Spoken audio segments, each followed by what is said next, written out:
काँग्रेसचे प्रवक्ते हनुमंत पवार यांना पोलीस संरक्षण देण्याचा निर्णय घेतला गेलेला आहे। त्यांना झालेल्या मारहाण प्रकरणानंतर आता पोलीस संरक्षणाचा त्यांना देण्याचा निर्णय झालेला आहे। हनुमंत पवार यांच्या सोबत आता गनमॅन पोलीस तैनात असतील। पुणे पोलिसांनी हनुमंत पवार यांना निशुल्क पोलीस संरक्षण पुरवल्याचं समजतंय।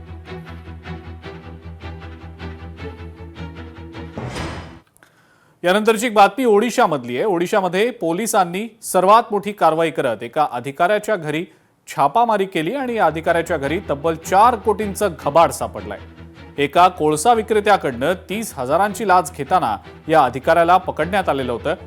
मात्र त्यानंतर ज्या वेळेला पोलिसांनी पुढचा सगळा तपास केला, झाडाझडती घेतली आणि त्यानंतर अधिकाऱ्याच्या घरावर छापेमारी केल्यानंतर 4 कोटी रुपये ट्रॉली बॅगमध्ये हे भरले होते आणि हे सगळे पैसे आता पोलिसांनी जप्त केलेले आहेत।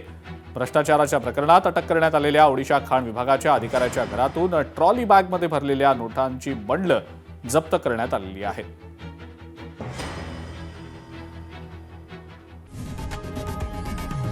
लोकशाही मराठी ऐका, पहा, जागरूक रहा।